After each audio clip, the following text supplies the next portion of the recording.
Today the message that I want to share is the language of God. जो संदेश आज मैं देना चाहता हूँ वो है परमेश्वर की भाषा। Do you know that God does not speak Hebrew? क्या आप जानते हैं परमेश्वर इब्रानी नहीं बोलते? The language of God is not Greek. परमेश्वर यूनानी नहीं बोलते। The language of God is not King James English. परमेश्वर की भाषा किंग जेम्स की जो अंग्रेजी है वो भी नहीं। The language of God is faith. लेकिन परमेश्वर की जो भाषा है वो विश्वास है। God speaks faith. परमेश्वर विश्वास की भाषा बोलते हैं। Amen. And like any other language, you can learn this language. और किसी भी दूसरी भाषा की तरह आप भी ये भाषा बोलना सीख सकते हैं। Like any other language, it cannot be imparted. किसी और भाषा की तरह ये ऐसे ही नहीं दी जा सकती। You cannot go to a person who is teaching German and go to them and say, "Can you lay hands on me so that I will speak German fluently?" ये संभव नहीं कि एक व्यक्ति जो जर्मन भाषा बोलते हो आप उनके पास जाएं और कहें कि मेरे सर पर हाथ रखकर प्रार्थना करें कि मैं आपके जैसी जर्मन भाषा बोलने लग जाऊं। Sometimes people come and they say, "Pastor, can you pray that my faith would increase?" कई बार लोग आके कहते हैं पास्टर प्रार्थना करें कि मेरा विश्वास बढ़ जाए। Can I speak the truth? क्या मैं सच कह सकता हूँ? Your faith won't increase by anyone's prayer. You will have to develop your own faith. आपका विश्वास किसी के प्रार्थना करने से नहीं बढ़ेगा, लेकिन आपको अपने विश्वास को प्रबल करना पड़ेगा। You will have to develop your faith. आपको अपने विश्वास को मजबूत करना पड़ेगा। Amen. Gifts can be imparted. Faith has to be developed. वरदान दिए जा सकते हैं हाथ रख कर, लेकिन विश्वास को मजबूत करना पड़ता है। Amen. We'll have to learn that language. आपको वो भाषा सीखनी पड़ेगी। Let me give you an example. For example, I want to learn German. उदाहरण के लिए मैं जर्मन भाषा सीखना चाहता हूँ। Which is the best place that I should go to learn German? सबसे बढ़िया जगह कौन सी है जहां मैं जाऊं भाषा Come on. सीखने के लिए? Huh? Yeah. Maximum. I don't know what's that. But Germany, right? Because to learn a language, you have to expose yourself to the right environment. क्योंकि भाषा सीखने के लिए उसमें अच्छा होने के लिए आपको उस तरह के वातावरण में रहना पड़ेगा।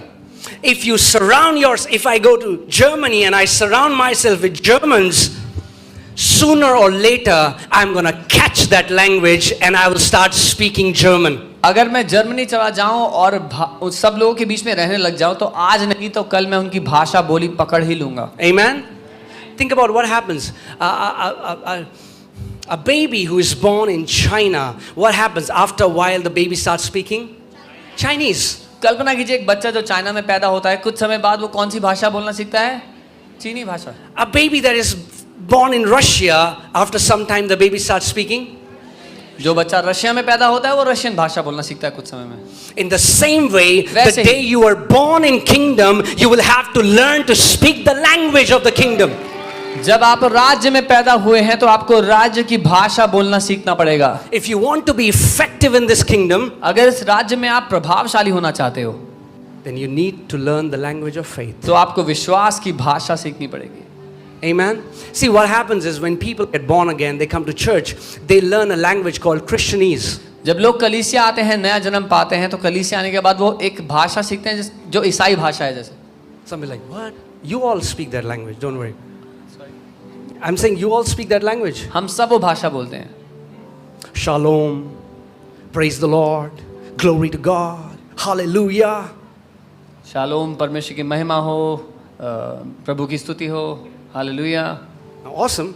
बढ़िया बातें हैं। But we don't praise the Lord by saying praise the Lord. Our lives should praise the Lord. It's very different than just speaking some words. लेकिन क्योंकि हम कह रहे हैं कि प्रभु की स्तुति हो, उससे प्रभु की स्तुति नहीं होती, हमारे जीवन से प्रभु की स्तुति होती है। ये दोनों अलग बातें हैं। Amen. So Christianese is good. So ईसाई भाषा अच्छी है। But Christianese won't change your life. लेकिन ईसाई भाषा आपकी जिंदगी नहीं You बदलेगी। can say praise the Lord, hallelujah all day long. आप दिन भर हालेलुया जय मसीह की बोल सकते हैं। But you need to learn the language of kingdom. लेकिन आपको राज्य की भाषा सीखनी Let me पड़ेगी। give you an example. Pritika, can you come? Pritika, for a moment. Can anybody give her a mic?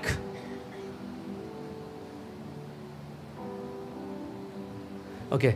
I think Pritika learned Japanese for what, 2 years? बहन 2 years. Pritika ने 2 साल जापानी भाषा सीखी थी. Can you say a statement in Japanese? お元気ですか? Huh? お元気ですか? Ogene? What does that mean? How are you? Okay. She said something in Japanese. Were you able to understand it? उन्होंने जापानी भाषा में कुछ बोला था, आपको समझ में आया था? No. नहीं आया था. Because to understand what she's saying, you need to know what language she's speaking in. क्योंकि वो समझने के लिए वो क्या कह रहे हैं आपको वो भाषा आनी चाहिए. God speaks in faith. परमेश्वर जिस भाषा में बोलता है वो विश्वास है. Amen? And you need to understand faith, same frequency. If you tune yourself to the frequency of faith, you will start hearing God because He's broadcasting His word in the frequency of faith.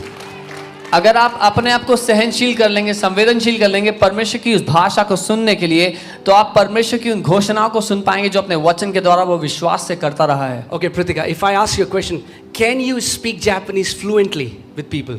क्या आप जापानी भाषा आराम से बोल सकते हैं लोगों के साथ? No? 2 years she learned Japanese. 2 साल उन्होंने जापानी भाषा She सीखी, cannot speak it fluently. पर वो फ्लुएंटली नहीं बोल सकती. Do you know why? पता है क्यों? Because she did not expose herself with Japanese people. क्योंकि जापानी लोगों से घिरी नहीं रही, इसलिए. Yeah, thank you. I want to show you something. मैं कुछ दिखाना चाहता हूँ. Some people say, I'll be at my home and I will read the Bible. कुछ लोग कहते हैं मैं अपने घर पे रहूंगा और बाइबल पढ़ूंगा. Praise God. प्रभु का धन्यवाद हो. But you need to be with the people of faith if you want to be effective in this language. लेकिन अगर इस भाषा में प्रभावशाली होना चाहते हो तो विश्वास से भरे लोगों से घिरना जरूरी है. You can memorize all the verses, you can speak all the verses, but if you don't surround yourself with the right environment of faith, after a while your language won't be effective.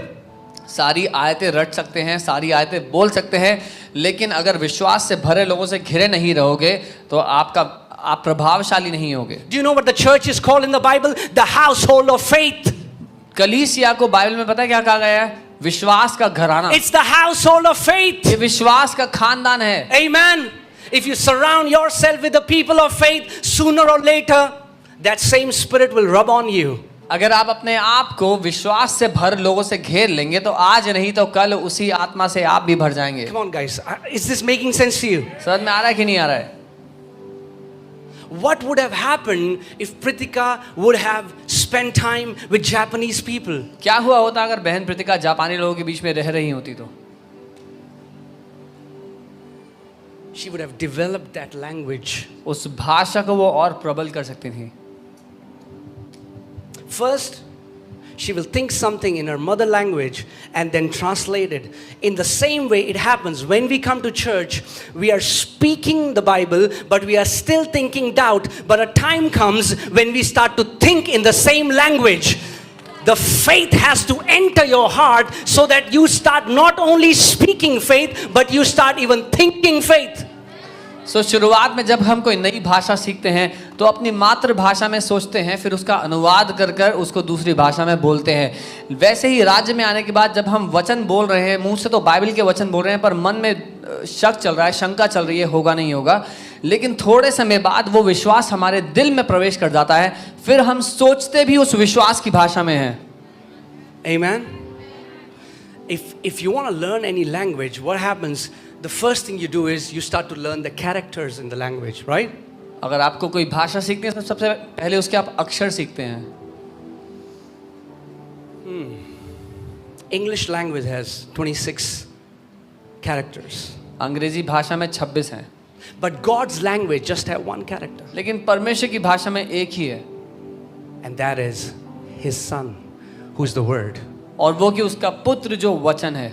Hebrews 1:1 says, God at various time in various ways spoke to our fathers through the prophets, as in these last days He speaks to us through His Son. That's the only character. God today speaks through His Son. God today speaks through His Word. इब्रानी 1:1 Bible कहती है बीते दिनों में हमारे बाप दादाओं से परमेश्वर ने भविष्य वक्ताओं के द्वारा बात की, लेकिन आज वो हमसे अपने पुत्र के द्वारा बात करता है. परमेश्वर अपने पुत्र अपने वचन के द्वारा हमसे बात करता है.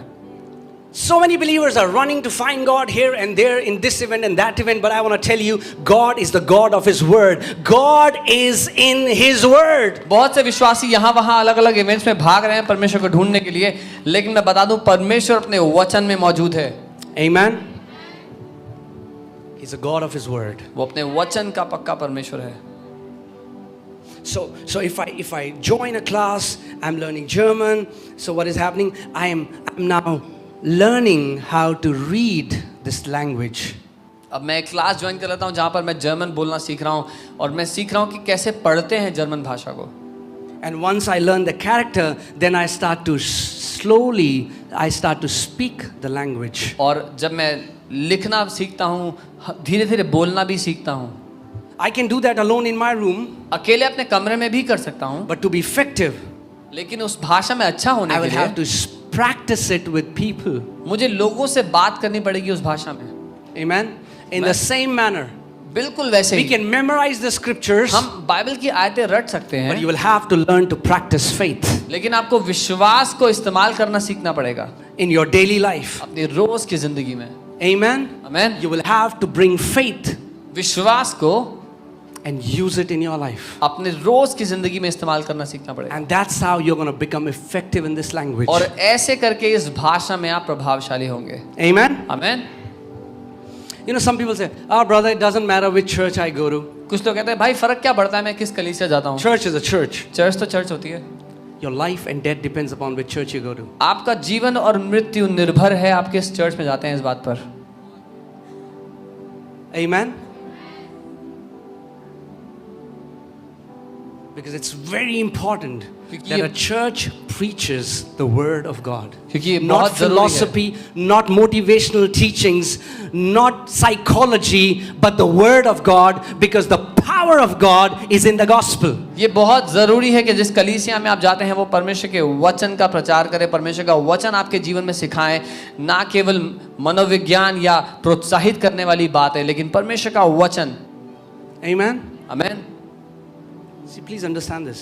समझें. Majority of times people want to come for their miracle, कई बार लोग अपने चमत्कार के लिए आते हैं and they don't care what is happening, what the preacher is preaching. और उनको फर्क नहीं लोग क्या कर रहे हैं, प्रचारक क्या कह रहे हैं. They're asking the person, brother, वो बगल वाले को कह रहे हैं will they lay hands on me? मेरे सर पे हाथ रखेंगे बाद में. Don't. हाँ रखेंगे रखेंगे. They will. हाँ ठीक है ठीक है. Doesn't matter what he was. फिर जो कहना है कहने दो इसको. We don't get it. हमें फर्क नहीं पड़ता, समझ नहीं आता. We don't get it. हम नहीं समझते इस बात को How powerful preaching is. कि प्रचार कितना शक्तिशाली है.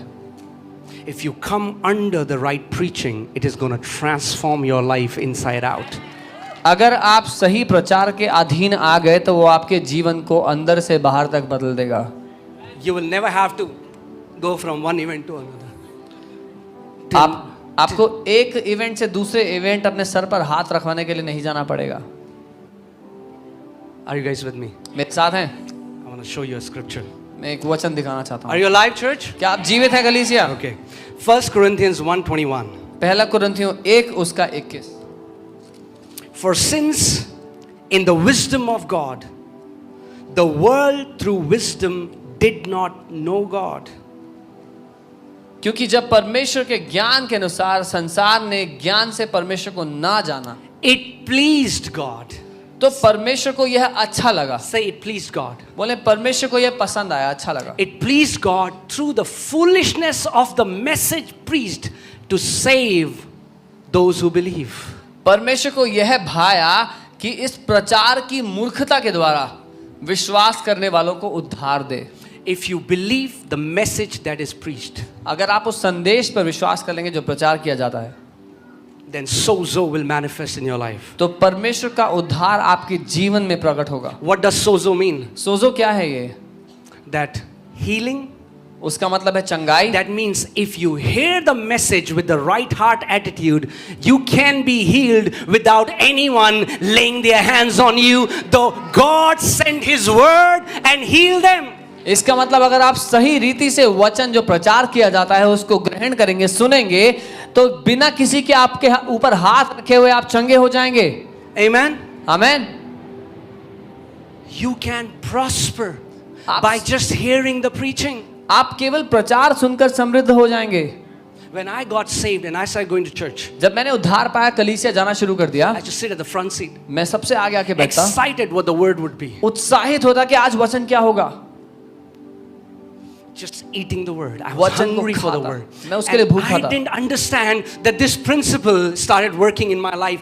Every area of my life, the transformation started. और मैं नहीं जानता था कि ये सिद्धांत मेरे जीवन में काम करने लग गया है, मेरी जिंदगी का हर एक क्षेत्र बदलने लग गया, It pleases God क्योंकि परमेश्वर को ये भाया है that through the foolishness of preaching, कि प्रचार की मूर्खता के द्वारा people can say, "Oh, man, what is this guy saying? लोग कहते हैं, क्या बोल रहे हैं ये लोग, Ah, it's 1.5 hours. 1.5 घंटा हो गया है, Just lay hands and let us go." हाथ रखो, जाने दो हमें। Through the preaching of प्रचार the के message, द्वारा, संदेश के द्वारा you will be healed, you will prosper, you will deliver, you will be set free, you will be transformed. It is through the preaching of the word. परमेश्वर के वचन के प्रचार के द्वारा आप चंगे होंगे, आजाद होंगे, छुटकारा पाएंगे, हर एक क्षेत्र में उन्नति करेंगे, समृद्ध होंगे। That's why it's black and white. Pastoring this church, I know people whose lives have been transformed are those who honor the word, who pay attention to his word. इसीलिए अंतर स्पष्ट है। इस कलीसिया का पास्टर होते मैं जानता हूं कि जिन लोगों के जीवन में परिवर्तन आया, ये वो लोग हैं जो उसके वचन का आदर करना जानते हैं। Amen. Otherwise, we'll keep holding oil bottles and water bottles and running after ministries नहीं तो तेल की बोतल और पानी की बोतल लेकर सेवकाइयों के पीछे भागते रहेंगे, and not realizing ये that ना जानते Christ हुए। in you is the hope of glory.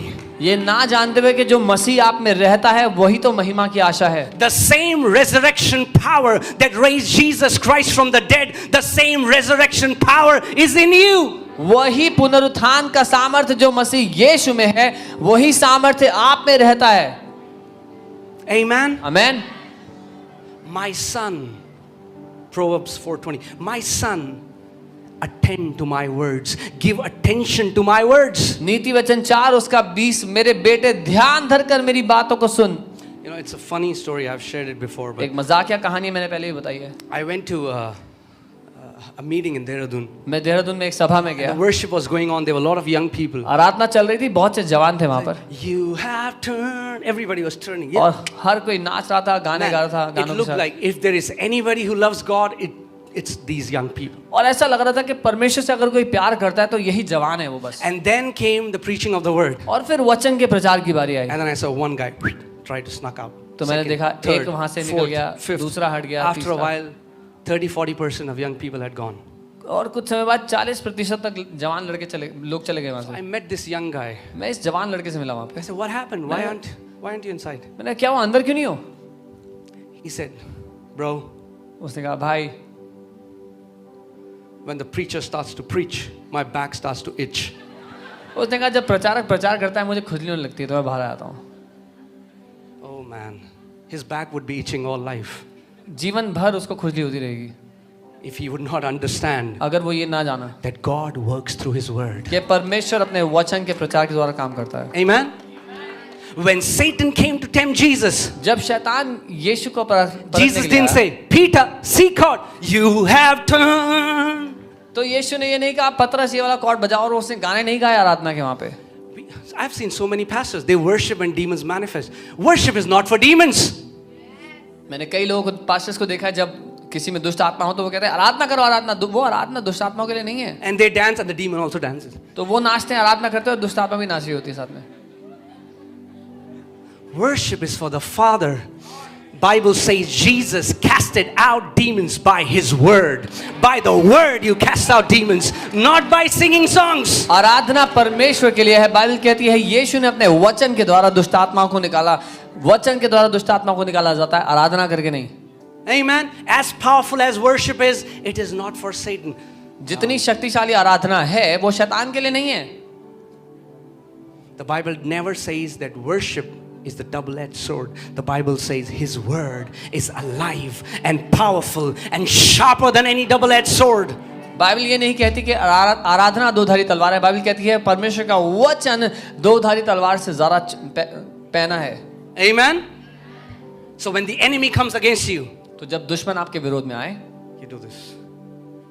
Shing. Amen.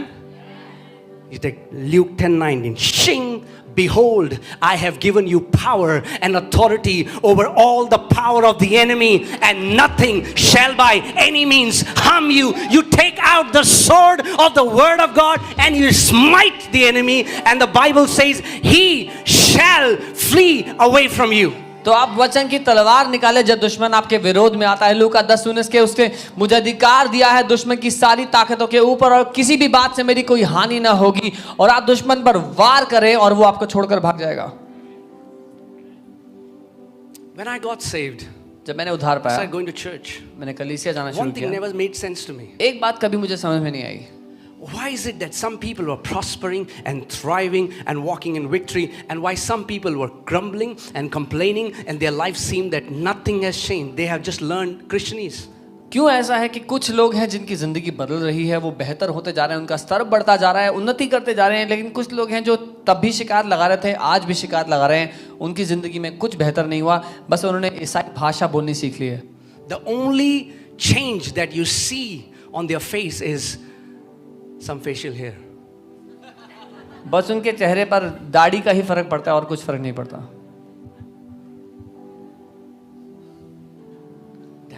That is not supposed to happen. लेकिन ऐसा नहीं होना चाहिए। Our life is supposed to transform from glory to glory. हमारी जिंदगी महिमा से महिमा में बढ़नी चाहिए। Do you know that everything living grows? क्या आप जानते हैं जो कुछ जीवित है वो बढ़ता है? You don't have to pray. God, some people say, I want to grow. Pastor, pray, I want to grow. If you're alive, you will grow. ये प्रार्थना करने की जरूरत नहीं कि पास्टर मेरे लिए प्रार्थना करें कि मैं बढ़ूं। अगर आप जीवित हैं तो आप बढ़ेंगे। Amen? Everything alive grows. जो कुछ जीवित है वो बढ़ता है। Your kids grow without you praying. Oh God, please, Prabhu, please. बाल उगा दो थोड़े से। आपके बच्चे बढ़ते हैं बिना आपके प्रार्थना की गई, प्रभु मेरे बच्चे के बाल उग जाएं। Amen? If you're alive, अगर आप जीवित हो will grow. तो आप बढ़ोगे। So it never made sense to me. Why some people are thriving, why some people are prospering, why some people, and then some people, their life is the same. तो ये बात मुझे समझ में नहीं आई। कलीसिया में कुछ लोग तो उन्नति कर रहे हैं, बढ़ रहे हैं जीवन में, लेकिन कुछ लोग की जिंदगी वैसी ही है। The answer is in Mark 4. उसका उत्तर मरकुस 4 We'll में not go there, we don't have the time. Jesus told a parable, and he told about the parable of the sower and the seed.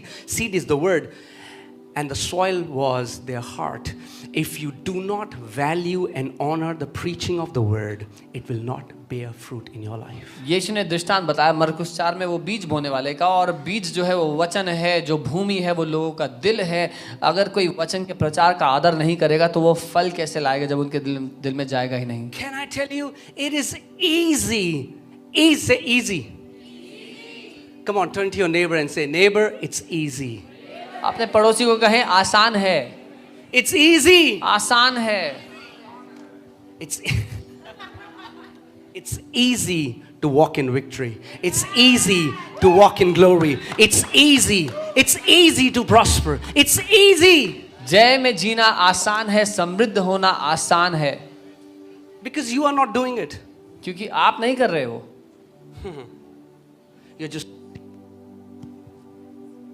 You're just receiving the victory of Jesus. आप केवल यीशु की उस जय को ग्रहण कर रहे But हो। I also want to tell you, लेकिन मैं ये if भी you बता come to दूं, church अगर आप कलीसिया जाते हो and you don't honor the word, और वचन का आदर नहीं don't करते हो, honor the preaching of the word, प्रचार का आदर नहीं करते, you just wasted those hours. You would have gone to a movie theater and watched the movie. That तो- would have been better. तो आप अपना समय खराब करते हैं। उससे बेहतर होता कि आप मूवी हॉल में मूवी देखते। कोई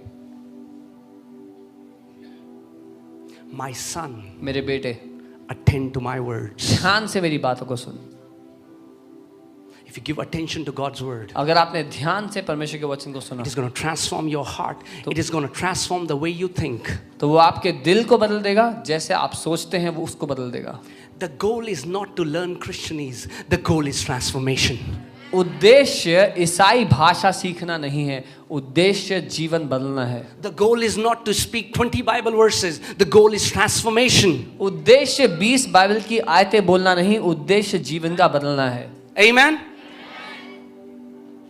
It pleased God that through the preaching of the word, He may heal, deliver, prosper, set free his own people. परमेश्वर को ये भाया कि वचन के प्रचार के द्वारा वो अपने लोगों को चंगा करे, उनको समृद्ध करे, छुटकारा दे, उनको संपूर्ण करे.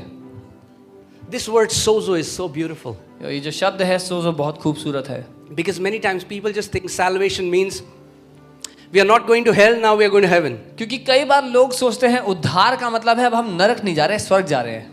That's a very small part of that word. बहुत छोटा सा हिस्सा है वो सोजो का. But salvation means everything. लेकिन उद्धार का मतलब है सब चीजों की मजबूती. Nothing broken, कुछ भी nothing टूटा हुआ missing. नहीं, कुछ बिखरा हुआ नहीं आपकी जिंदगी से. Amen? Amen. Do you know if this word sozo, the same word sozo in Hebrew, what is the word? आप जानते हैं सोजो जो शब्द है इसी यूनानी भाषा का, इब्रानी भाषा के लिए क्या शब्द है इसका? Yeshua. यीशुआ.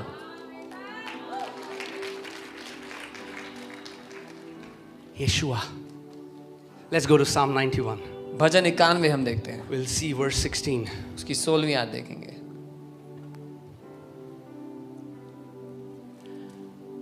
With long life I will satisfy him and show him my salvation. I will show him Yeshua. In Yeshua there is victory. In Yeshua there is prosperity. In Yeshua there is deliverance. In Yeshua there is health. मैं उसको दीर्घ आयु से तृप्त करूंगा और अपने किए हुए उद्धार का दर्शन दिखाऊंगा. ये जो उद्धार शब्द है यीशुआ शब्द है जिसका अर्थ है जय, समृद्धि, छुटकारा, स्वास्थ्य, बचाना. Amen. So salvation doesn't mean, oh brother, सो उद्धार ये नहीं कि भाई भाई devil ने वाट लगा दिया brother. Satan is after us. Why is he after you? क्यों है वो आपके पीछे? He should be fleeing from you. आपसे भागना चाहिए उसको. तो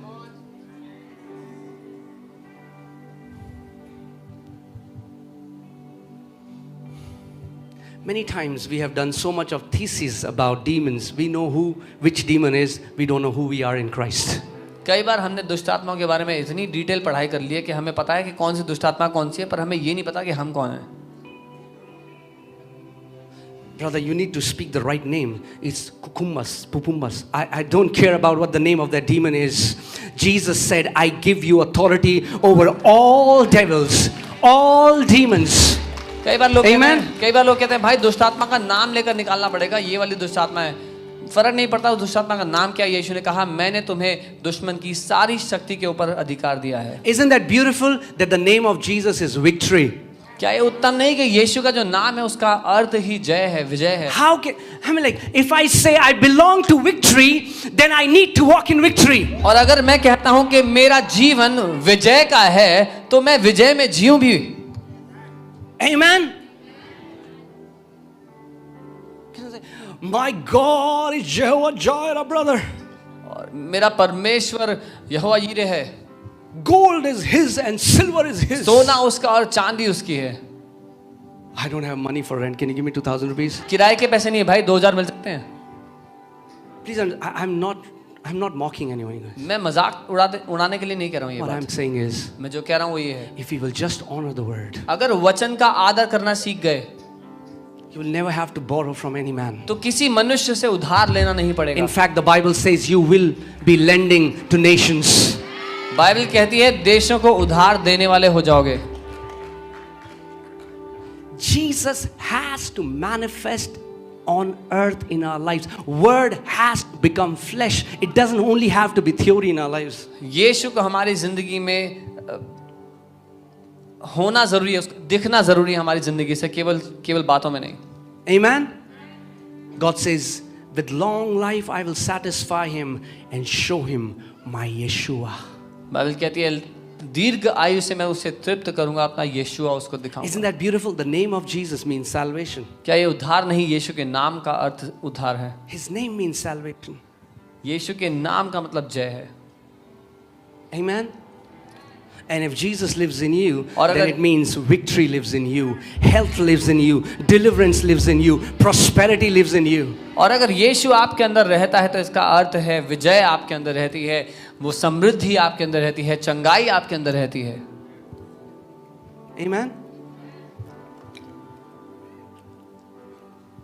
Many believers in the church are ignorant of how faith works. बहुत से विश्वासी अनजान है कि विश्वास कैसे काम करता है. That's why we are trying to beg God. हम लोग परमेश्वर से भीख मांगते हैं. इसलिए We keep pleading Him for things which He has already promised us. उन बातों के लिए हम उनसे विनती करते रहते हैं जो उसने पहले ही अपने वचन में वादा करके दे दिए हैं. Do you know that there are 36,000 promises in the Bible? क्या आप जानते हैं 36,000 वायदे हैं वचन में? Why did God give those 36,000 promises? परमेश्वर ने क्यों इतने सारे वायदे दिए? Are they for devil? क्या Who वो are they शैतान for? के लिए हैं? किसके Who are लिए? they for? किसके लिए वो वायदे? For us, हमारे लिए. right? But the promises will not happen automatically. लेकिन वो वायदे अपने आप से पूरे नहीं होते. Now, when I say that, don't go into the work mentality. I'm not saying you have to fast and pray. What I'm saying is you need to believe. You need to believe that God has already done it for you. अब जब मैं कह रहा हूँ कि ऐसे पूरे नहीं होते अपने आप से, तो ये मत सुनना कि अब कमाने पड़ेंगे उपवास प्रार्थना करके, लेकिन विश्वास करना सीखना है. Let's go to Mark 11:24, मरकुस 11 उसका 24 देखते हैं, written by Brother Kenneth Hagin. जो भाई केनेथ हेगिन ने लिखा था. Many people think it like that. बहुत से लोगों को लगता है He didn't write it. It's in the Bible. Okay. उन्होंने नहीं लिखा, वचन बाइबल में है. Therefore, I say to you, इसलिए मैं तुमसे कहता हूँ whatever things you ask when you pray, कि जो कुछ तुम प्रार्थना करके मांगो, believe that you receive them and you will have them. तो भरोसा कर लो कि वो तुम्हें मिल गया है और वो तुम्हारे लिए हो जाएगा. We can meditate on this scripture for 10 years 10 साल तक इस बात पर हम मनन कर सकते हैं, and still there will be so much meat in it. और फिर भी इसमें बहुत भोजन होगा हमारे लिए. Now let's say, Holy Spirit, बोले पवित्र आत्मा give me revelation. मुझे प्रकाशन दें. Whatever things you ask when you pray, जो कुछ आप प्रार्थना में मांगो, believe that you receive them भरोसा कर लो कि आपको वो मिल गया है and you will have them. और वो आपको मिल जाएगा. We want to have them without believing them. हम चाहते हैं कि वो हमें मिल जाए पर हमें भरोसा ना करना पड़े. A person comes to get prayed.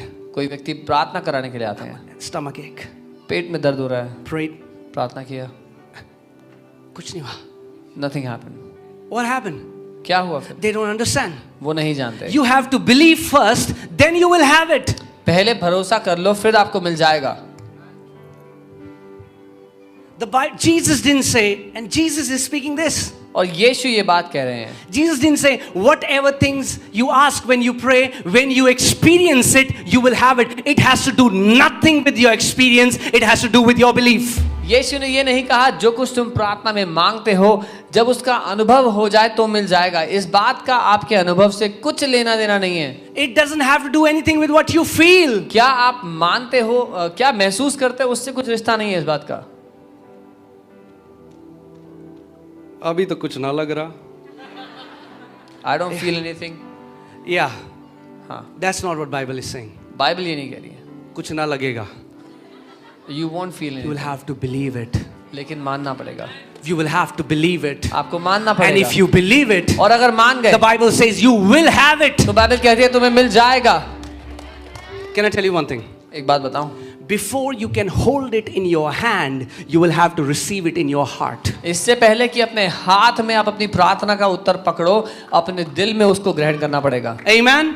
Many people want to hold it in their hands without receiving it in their hearts. कई लोग पहले अपने हाथ में अपनी प्रार्थना का उत्तर चाहते हैं इससे पहले कि वो अपने दिल में उसको ग्रहण कर ले. That is not how it works. लेकिन ऐसे काम नहीं करता ये. You will have to believe it. आपको भरोसा करना पड़ेगा.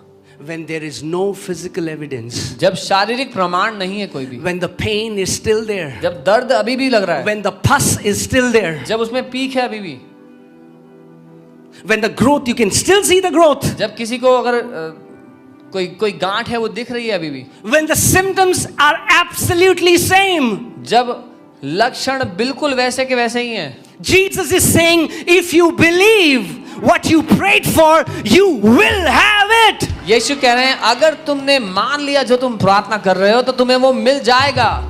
That's why the biggest enemy of faith is your sight. इसीलिए विश्वास का सबसे बड़ा दुश्मन हमारी नजर है. Oh Lord, I believe. ओ प्रभु मैं विश्वास करता हूँ. अभी तो ना हुआ. It still hasn't happened. Yeah. You have to believe. हाँ, विश्वास करना सीखना पड़ेगा. Many believers have died because they chose to believe their eyes above the word. कई विश्वासी इसलिए मर गए क्योंकि उन्होंने अपनी आंखों पर से जो दिखता था उस पर भरोसा कर लिया वचन से ज्यादा. Many children of God became prey to the enemy because they chose to believe the doctor's report rather than believing the report of the Lord. परमेश्वर के कई बच्चे इसलिए पहले चले गए अपने समय से क्योंकि उन्होंने डॉक्टर की रिपोर्ट को परमेश्वर के वचन से ऊपर रख दिया. Verse 22. 22वीं आयत. Are you alive? क्या आप जीवित Are हैं? you attentive? सुन रहे हैं? So Jesus answered and said to them, have faith of God. और यीशु ने उनको उत्तर देते हुए कहा परमेश्वर का विश्वास रखो. What is the faith of God? परमेश्वर का विश्वास क्या है? The faith of God is that God calls forth those things which are not as if they are. परमेश्वर का विश्वास ये है कि वो बात है जिनका कोई वजूद ही नहीं है वो ऐसे उनका नाम लेकर बुलाता है जैसे सामने रखी हो. We speak what we see. हम जो देखते हैं वो बोलते हैं. God sees what he speaks. परमेश्वर जो देखता है परमेश्वर जो बोलता है वो देखता है. We see apple, so we say apple. God says apple and there is apple. सो हम देखते हैं कि सेब है तो परमेश्वर बोलता है सेब. हम देखते हैं कि सेब है तो हम बोलते हैं सेब. परमेश्वर बोलता है सेब तो वो देखता है सेब. Are you guys with me? We are speaking what we are seeing. God is speaking what he wants to see. हमें जो दिखता है हम वो बोलते हैं. परमेश्वर वो बोलता है जो वो देखना चाहता है. And somehow we think our divine call is to tell everyone how great our problem is. और हमें लगता है कि परमेश्वर ने हमें इसलिए बुलाया कि हम जाकर इस बात का प्रचार करें कि हमारी दिक्कत कितनी बड़ी है. ननद को बता दिया, भाभी को बता दिया, देवर को बता दिया, सबको बताएंगे I've दुनिया told में. all my relatives, I'll tell everybody in the world. No. नहीं. And Jesus is saying, have the faith of God. That means you can operate with the faith that is the faith of God. और यीशु कह रहे हैं परमेश्वर का विश्वास रख. मतलब वो विश्वास जिसमें परमेश्वर जीता है वो आप जी सकते हैं उसमें. Otherwise, this verse would have made no sense. नहीं तो ये आयत का कोई मतलब ही नहीं था. Amen? Jesus is saying you can operate like God operates. यीशु कह रहे हैं जैसे परमेश्वर जीता है वैसे तुम जी सकते हो. You can also call those things which are not as if they are, and when you call them by faith, they shall be. जो चीजें नहीं हैं आप उनको ऐसे बुला सकते हो, ऐसे घोषणा कर सकते हो जैसे कि वो हैं और आपके कहने के द्वारा वो हो जाएंगी. Amen? So if your husband is a drunkard, अगर किसी के पति हैं जो बहुत शराब पीते हैं stop saying that he's a drunkard. तो ये कहना बंद कर दें कि वो बेवड़ा है. Everybody says he's a drunkard. हर कोई यही कहता है कि वो बेवड़ा He है. knows he is drunkard. उसको भी पता है कि वो बेवड़ा है. Yeah. If you keep speaking he's a drunkard, he'll be drunkard all his life. अगर ये कहते रहोगे कि वो बेवड़ा है तो जिंदगी भर रहेगा. But you say, I call my husband saved. I call my husband delivered. He's a saint of God. He loves God. He's filled with the Spirit of God. He is a lover of Jesus. लेकिन अगर आप कहते हैं कि मेरा पति परमेश्वर की ओर से उद्धार पा चुका है, वो परमेश्वर की ओर से भेजा गया व्यक्ति है, परमेश्वर ने उसके जीवन को बदला है, तो वो वैसा होगा. After a while, what you're doing, you're putting a law into action because faith is law. आप क्या कर रहे हैं? एक नियम को, एक व्यवस्था को आप लागू कर रहे हैं क्योंकि विश्वास एक नियम है. Look at God. परमेश्वर को देखो. Abraham, I have made you a father of many nations. मैंने तुझे कई देशों का पिता बना दिया है. Abraham is, Sarah is laughing. Abram और अंदर उसकी पत्नी सारा हंस रही है. Do you know the beautiful thing? खूबसूरत बात जानते हैं? God doesn't speak in future tense. परमेश्वर भविष्य काल में बात नहीं करता. He says, I have made you. वो कहता है मैंने बना दिया है. How many kids Abraham had at that time? कितने बच्चे थे अब्राम के उस क्षण, उस समय? So what has changed physically when God spoke? शारीरिक रूप से क्या बदला जब परमेश्वर ने बोला ऐसा? But God speaks what he sees. लेकिन परमेश्वर वो बोलता है He जो was परमेश्वर seeing देखता है। Abraham as the father of many nations. परमेश्वर अब्राहम को कई देशों का पिता देख रहा था। So God changed his name. परमेश्वर उसका नाम बदल दिया, His name was Abraham. उसका नाम कर दिया Abraham. Some people have named their kids Garib Das. कुछ लोगों ने अपने बच्चे का नाम रखा है Garibdas. And then they say, why is he Garib? और So whenever they are calling him, Garib, idhar aa."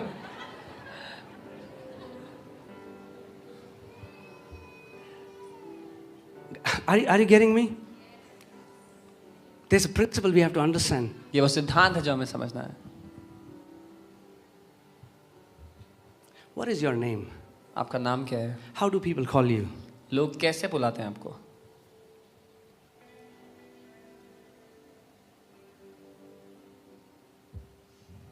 Why don't you allow the word to give you a new name? वचन को मौका दे आपको एक नया नाम देने का। Amen. Now I'm not saying that you go and change your names on certificate. मैं ये नहीं कह रहा सर्टिफिकेट पे अपने नाम बदलो I जाके। think you told me that funny story, right? There is a believer and he changed his name to Wonderful Christian in his certificate. एक भाई ने अपना नाम वंडरफुल बहुत ही अद्भुत मसीह कर लिया। So God is seeing those things परमेश्वर वो सब देख रहा है which are not as if they are. जो नहीं है वो परमेश्वर देख रहा है। Pastor, it's been 20 years I'm working in this office. There has been no promotion. Start seeing promotion. पास 20 साल हो गए मैं इस कंपनी में काम कर रहा हूँ, प्रमोशन नहीं हुआ। प्रमोशन देखना शुरू कर दो अपने लिए। We are people of faith. We operate with a different principle. हम विश्वास के लोग हैं, एक अलग सिद्धांत के द्वारा जीते हैं। Oh, Pastor, but I don't butter my, I don't go and I don't try to, butter up my boss like others do. You don't have to do that. Start seeing promotion when there is no promotion. लेकिन pastor मैं औरों की तरह जाके मक्खनबाजी नहीं करता, अपने boss को करने की जरूरत भी नहीं है, बस प्रमोशन देखना शुरू कर दो।